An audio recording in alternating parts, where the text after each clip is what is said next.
Porque quem escreve a lei escrita com o dedo de Deus é Jesus. E eu sou trinitariano. Então só Jesus podia mudar a lei, porque ele que é o autor da lei. Aí tem esse problema. Eu vou deixar aqui para não ficar excessivo, assim, tá desonesto. Aí na minha volta, com certeza Ezequiel vai levantar outras lebres, mas aí eu vou trabalhar a ideia de Tiago capítulo 2. Porque se tivesse um pouco mais de tempo, não vou fazer isso porque vai ficar ruim, aí eu vou trabalhar Tiago capítulo 2. Que lei, vou deixar a questão aqui, que lei que Tiago está falando?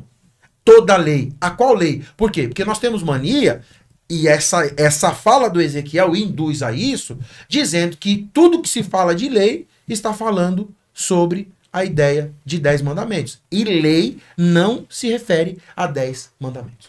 Amém. Ezequiel. Legal. Bom, acho que vai ter mais corte lá de cá também. Assim, vamos cortar tudo. A despeito obviamente, do respeito, do carinho pelo PH, não tem nem o que falar. Não dá pra concordar com essas coisas, né? Porque, assim, claro, dá pra concordar com algumas coisas. Jesus é o autor da lei. Perfeito. Inclusive, nesse aspecto, existe essa coisa, né? Onde é que Jesus mandou guardar o sábado? Jesus mandou guardar o sábado desde o dia que ele criou o mundo em 6 dias e descansou no 7º, desde que ele deu a lei a Israel, e desde que ele disse lá em Marcos capítulo 2 que o sábado foi feito para o homem e não o homem por causa do sábado. Então já deixa bastante claro que, inclusive, quando ele se identifica como o Senhor do sábado, lembra que o 7º dia é o sábado do Senhor, teu Deus. Jesus se identifica como Deus, esse Criador, conectado à ideia da guarda do sábado como um dia santo. Então essa ideia de que, inclusive, que o domingo é dia do Senhor, coisa do tipo, fundamento absolutamente zero, tá? Mas o que acontece? A ideia de que Jesus muda a lei, ela é bastante infeliz nos seus exemplos, porque o que acontece é assim. O que seria a mudança da lei?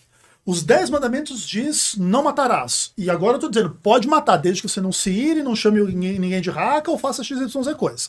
Não sendo esse o caso, a lei está intacta. Você continua não podendo matar. Só que o que está acontecendo é o quê? É uma ampliação do sentido. Quer dizer, mas assim, o agravante é uma mudança. Porque na lei, por exemplo, a ideia do inciso... Concordo. Ele é um agravante, é uma mudança. Eu concordo que há uma ampliação. Legal. Mas essa ampliação, ela não muda a lei no aspecto de tornar permitido o que a lei proíbe. Nesse aspecto não há mudança na lei. Não matar continua uma lei absolutamente válida, como inclusive Tiago vai argumentar. Se você não adultera, mas você mata, você é um transgressor da lei. E isso não é dito de um sentido nem positivo, nem que isso é inevitável, nem que você deva fazer. Inclusive, ele vai defender o contrário. Ele vai usar esta ideia do 10 mandamentos para dizer: você não deve transgredir nenhum desses mandamentos. Senão você é culpado de todos. E, inclusive, isso vai ter implicações em relação à guarda do sábado. Agora, quando Jesus fala, por exemplo, que você diz assim que ele não guardou, né? Que Jesus não guardou o sábado. Ou pelo menos a implicação do que você falou. Em João capítulo 15, verso 10, fala assim: se guardardes os meus mandamentos, permanecereis no meu amor, assim como eu tenho guardado os mandamentos do meu Pai e no seu amor permaneço. Inclusive na ideia lá de 1 João 3,4 de que a transgressão da lei é o pecado é a transgressão da lei, se Jesus de fato não tivesse santificado todos os sábados da vida dele de forma perfeita, ele teria um pecado. E, por exemplo, a gente pode admitir que Jesus não cumpriu toda a lei nos aspectos em que a lei lidava com coisas que não tinham a ver com Jesus. Por exemplo, a lei de Moisés, ela tinha especificações sobre a mulher que menstrua, não sei o quê. Jesus, não sendo uma mulher, ele não cumpre esta lei nesses aspectos. Mas, em relação, por exemplo, Jesus cumpre toda a lei moral de forma perfeita porque ele não peca.